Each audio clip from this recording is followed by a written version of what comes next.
Supplies you need for wound care are the appropriate personal protective equipment, wound dressing kit, culture swab if needed, a measuring guide, sterile cotton tipped swabs or applicators, a 30 to 60 milliliter sterile syringe, sterile irrigation solution if ordered, 4x4 gauze, extra sterile gloves, an absorbent pad or drape, and a biohazard bag. Refer to your medical record and perform your initial steps.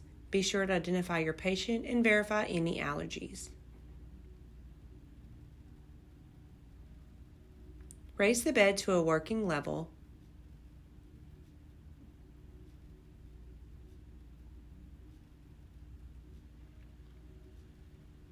Be sure to position your patient, minding your clean to dirty during irrigation. In this case, we will clean to dirty because the eschar is on the bottom of the wound closest to the nurse. Place down a barrier drape to protect your linens.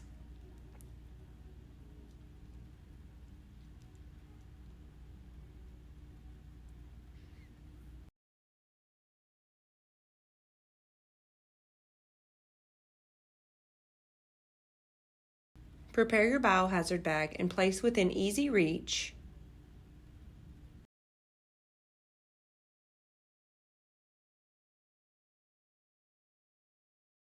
Prepare your appropriate tape strips, placing one tape on the edge of your table, and then the anticipated needed number of tape strips on the edge of that tape strip.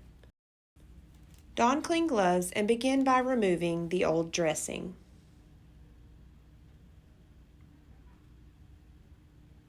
Loosen the tape and begin at the edges, rolling the dressing inward to remove it as clean as possible.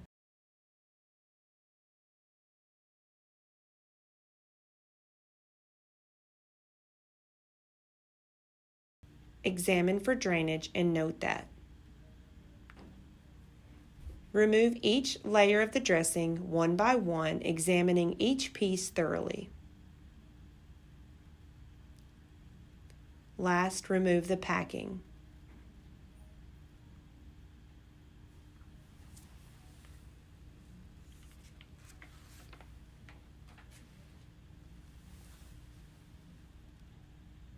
Assess the wound bed tissue for granulation, slough, necrotic tissue, and etc.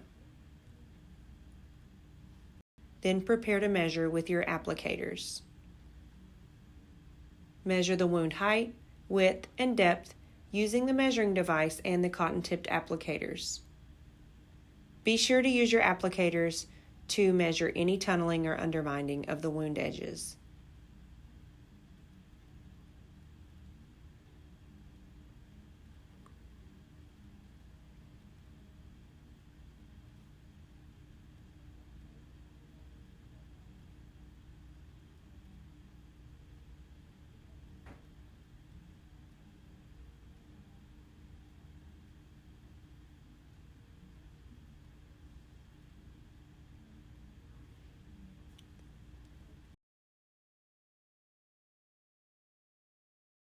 Before beginning, open the normal saline bottle. Place the cap upside down on your table. Properly lip the solution to maintain sterility.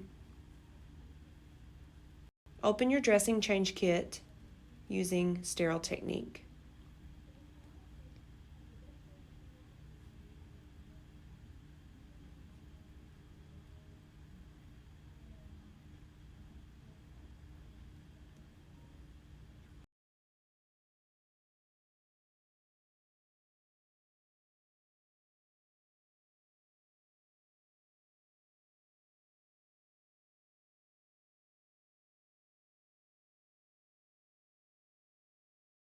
Once the kit is open, mind the 1-inch border of non-sterility. Remove the sterile glove packet if you intend to use the ones included prior to dropping your other needed items onto your sterile field. Open your syringe with Cathlon tip appropriately and place it on the sterile field, avoiding contaminating.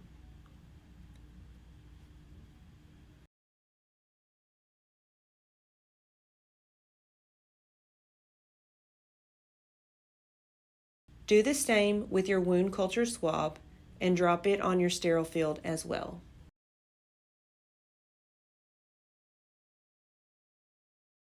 Prepare your sterile gloves and don one glove to your dominant hand.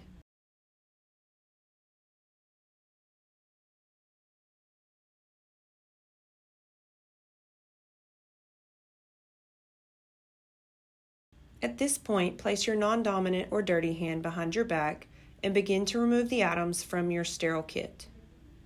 Try to place them in the order that you will need them.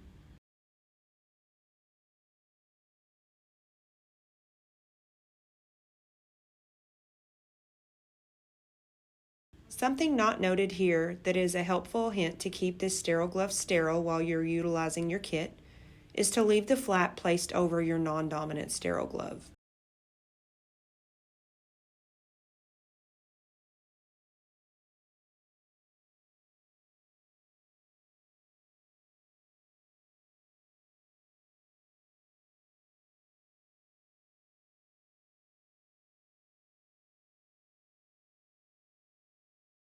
Once the kit is open, use your non-dominant hand to pick up your sterile solution bottle.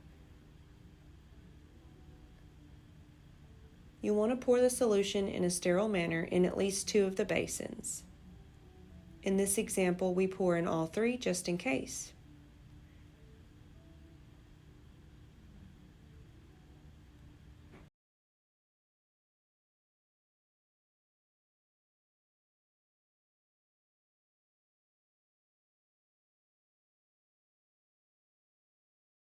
You may now recap your sterile solution. Use your sterile hand to pick up your rolled gauze and place it into the largest basin container so it can begin absorbing solution. Now you may don your non-dominant sterile glove.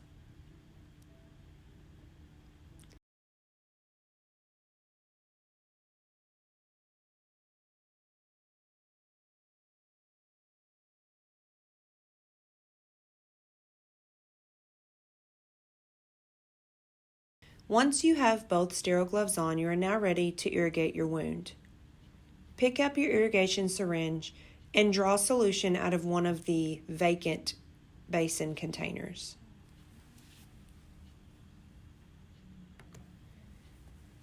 Gently but thoroughly irrigate the wound, beginning from the cleanest area so solution may flow to the dirtiest area.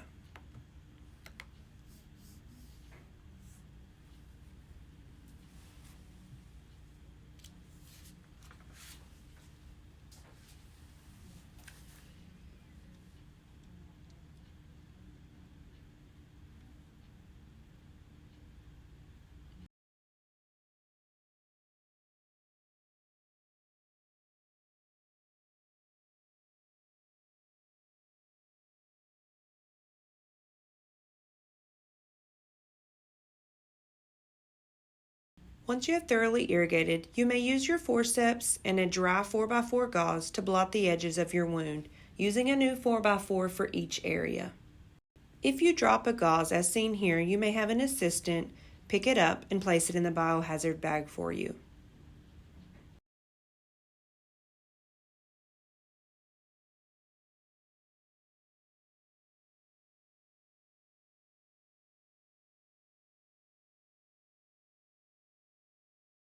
Now that the wound is mostly dry, you are ready to obtain your culture. Remove the swab from your sterile container and rotate it gently in the wound bed. Place it back in the sterile tube without touching anything with the tube and hand the swab off to an assistant. Ask them to label it for you at bedside and then report it to the lab.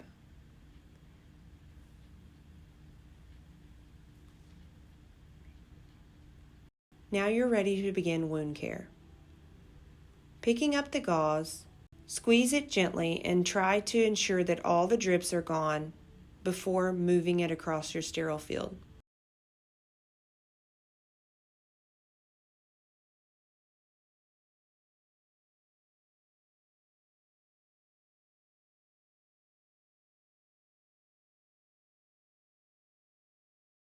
Using your dominant hand with an applicator stick and your non-dominant hand to hold and twist your gauze, You may now begin slowly and carefully packing the wound. Be sure not to touch the rolled gauze with the peri wound on the outside, as that is considered dirty. Pack wounds of tunneling and undermining first. This process can take time, but the more time you devote to it, the better it will promote wound healing.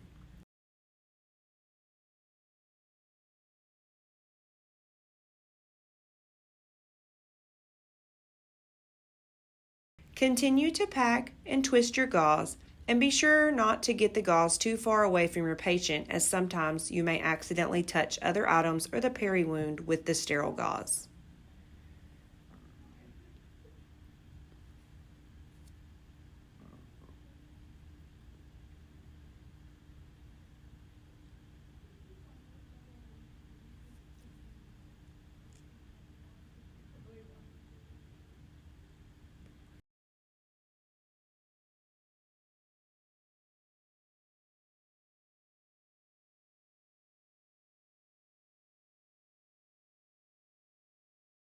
In this case, the gauze is too long, so you may use the provided sterile scissors to cut the gauze off at an appropriate length.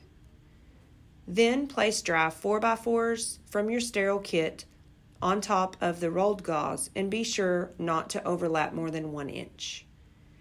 You may then apply your sterile ABD pad. Once the pad is down with the blue strap up, your sterile procedure is over. You may reach over and access your 4 clean tape strips and tape the edges of your dressing. Be sure to label your dressing with the date, time, and your initials.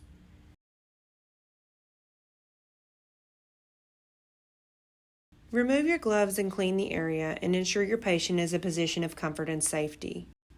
Document the procedure, including that the skill was performed and that you assessed pain before and after the procedure and any medications if needed.